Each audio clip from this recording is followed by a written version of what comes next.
আসসালামু আলাইকুম। টেকটিচ BD YouTube চ্যানেলে নতুন আরেকটি ভিডিওতে সবাইকে স্বাগত জানাচ্ছি।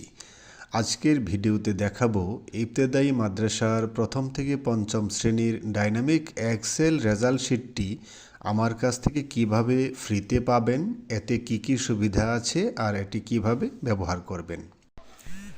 শুরু করার আগে ছোট্ট একটা অনুরোধ করছি, যারা এখনও আমার চ্যানেলটা সাবস্ক্রাইব করেননি তারা এখনই সাবস্ক্রাইব করে পাশে থাকা বেল আইকনে ক্লিক করে অল সিলেক্ট করে দিন, কারণ আমি চাই না আপনি এই ধরনের গুরুত্বপূর্ণ ভিডিওগুলো মিস করেন।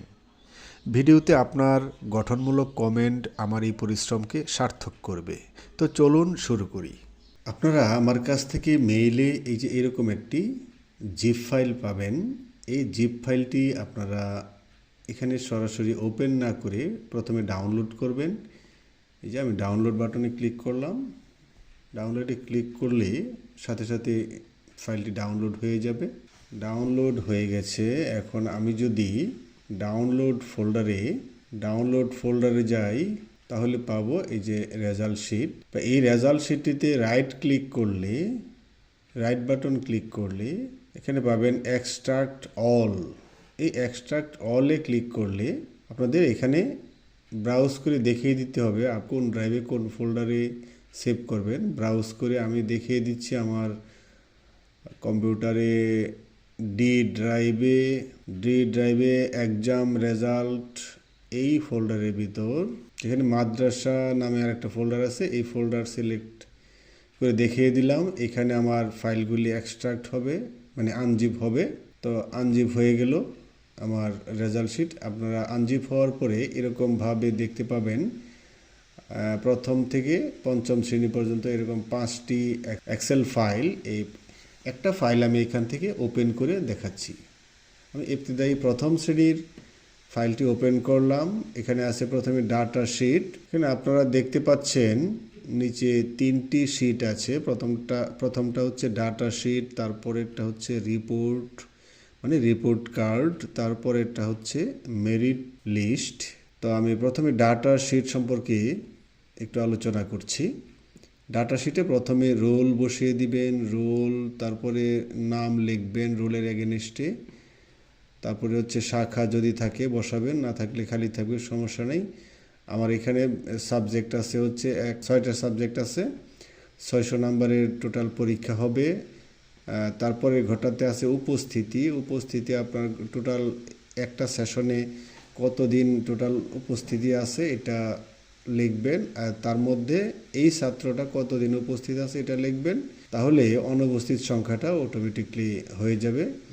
তারপরে মোট প্রাপ্ত নম্বর 600, তার মধ্যে সে কত পেল, শতকরা হার এখানে কত হলো, শতকরা হারের উপর ভিত্তি করে গ্রেড ক, খ, গ, ঘ এবং প্রত্যেকটি গ্রেড অনুযায়ী তার শিক্ষণের অর্জিত মান কি আছে এটা এখানে আসবে। তারপর মেধাক্রম, এই মেধাক্রমটা অটোমেটিক এখানে চলে আসবে। এই মেধাক্রমটা প্রথমত নির্ধারণ হবে টোটাল নম্বরের উপর ভিত্তি করে। এই টোটাল নম্বর যদি দুইজনের সমান হয় সেই ক্ষেত্রে ইংরেজি, গণিত এবং আরবি এই বিষয়গুলির উপর প্রাধান্য দিয়ে মেরিট পজিশন নির্ধারণ হবে। যে প্রত্যেকটা বিষয় 100 নম্বরের মধ্যে 0 থেকে 100, যদি কেউ এর বাইরে কোনো নম্বর এন্ট্রি করতে চায়, ধরুন আমি লিখলাম 110 লিখে আমি এন্টার প্রেস করব, দেখবেন এখানে একটা ওয়ার্নিং চলে আসছে যে the value you entered is not valid. হ্যাঁ, তো এখানে ভ্যালিড নম্বর এন্ট্রি করতে হবে, মানে 100-র মধ্যে এন্ট্রি করতে হবে। এর বাইরে 0 থেকে 100 এর বাইরে কোনো নম্বর এখানে ইনপুট করা যাবে না। আরেকটা বিষয় হচ্ছে এই যে প্রথম ডাটা শিট, এই ডাটা শিটে আপনি যদি আপনার প্রতিষ্ঠানের নাম এখানে এডিট করেন, যেমন আমার এখানে লেখা আছে লেবুতলা ইবতেদায়ী মাদ্রাসা, রিপোর্ট কার্ড এখানে লেবুতলা ইবতেদায়ী মাদ্রাসা লেখা আছে, মেরিট পজিশন এইখানে লেবুতলা ইবতেদায়ী মাদ্রাসা লেখা আছে। তো আপনারা যদি প্রথম শিটটাতে লেবুতলা ইবতেদায়ী মাদ্রাসা এটার জায়গায় যদি আমি একটা জায়গায় চেঞ্জ করে দেখাচ্ছি, লেবুতলার জায়গায় যদি আমি অন্য কিছু লিখি, আমি তারাকান্দি ইবতেদায়ী মাদ্রাসা লিখলাম। এটা এন্টার করার পরে এবার দেখুন আপনারা পরের শিটটাতেও তারাকান্দি ইবতেদায়ী মাদ্রাসা চলে আসছে এবং মেরিট পজিশন এবার তারাকান্দি ইবতেদায়ী মাদ্রাসা চলে আসছে। তার মানে প্রথম শিটটাতে এডিট করলে যে ঠিকানার বেলায় একই অবস্থা, কি সবগুলিই একই অবস্থা। যদি আপনার প্রথম শিটটাতে চেঞ্জ করেন বাকি সবগুলিতে অটো চেঞ্জ হয়ে যাবে। আমি এবার দেখাচ্ছি, এটা হচ্ছে রিপোর্ট কার্ড। একটা ছাত্রর তার শিক্ষণ অগ্রগতির প্রতিবেদন এখানে দেওয়া আছে। এখানে প্রত্যেকটা বিষয় অনুযায়ী তার মোট প্রাপ্ত নম্বর কত এবং ওই বিষয়ে সর্বোচ্চ নম্বর কত এটা কম্পেয়ার করার জন্য পাশাপাশি দেওয়া আছে এবং গ্রেড শিক্ষণের অর্জিত মান এগুলি একটা রিপোর্ট কার্ডে উল্লেখ থাকবে। শেষে সর্বোচ্চ মোট নম্বর কত, প্রাপ্ত মোট নম্বর কত, শতকরা হার, প্রাপ্ত গ্রেড, শিক্ষণের অর্জিত মান, মেধাক্রম, উপস্থিতি, অনুপস্থিতি এগুলি অটোমেটিক চলে আসবে। রিপোর্ট কার্ডটি আবার ডান পাশে দেখতে পাচ্ছেন 4টি বাটন দেওয়া আছে। প্রত্যেকটা বাটনের গায়ে লেখা আছে, প্রথমটাতে প্রিন্ট, তারপরটা অল প্রিন্ট, তারপরটা পিডিএফ, তারপরটা অল পিডিএফ। প্রিন্ট মানে এই শিটটা প্রিন্ট হবে, অল প্রিন্ট মানে আপনার ডাটা শিটে যতগুলো রোল লেখা থাকবে ততগুলো স্টুডেন্টের রিপোর্ট কার্ড এক ক্লিক প্রিন্ট হবে। আর পিডিএফে ক্লিক করলে এই শিটটা পিডিএফ আকারে সেভ হবে, আর অল পিডিএফে ক্লিক করলে আপনার ডাটা শিটে যতগুলো রোল আছে সবগুলি স্টুডেন্টের রিপোর্ট কার্ড পিডিএফ আকারে সেভ হবে। আর আপনারা যদি দেখতে চান এই যে রোলের যে ঘরটা, এই রোলের ঘরটাতে ক্লিক করলে আপনারা দেখতে পাচ্ছেন ডান পাশে ড্রপ ডাউন এরো চলে আসছে।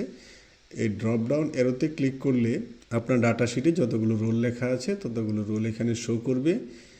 আপনারা এখান থেকে রোল সিলেক্ট করলে দেখেন এখানে রিপোর্ট কার্ডে তার সকল তথ্য পরিবর্তন হয়ে গেছে।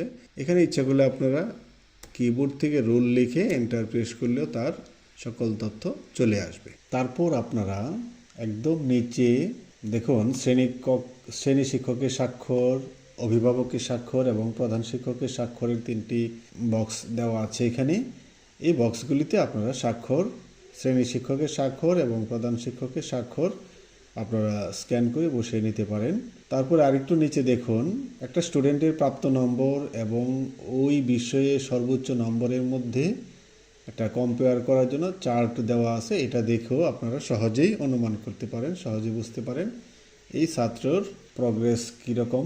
এবারে আমি দেখিয়ে দিচ্ছি মেরিট যে শিটটা আছে, এই শিটে লেখা আছে রোল, নাম, মোট নম্বর।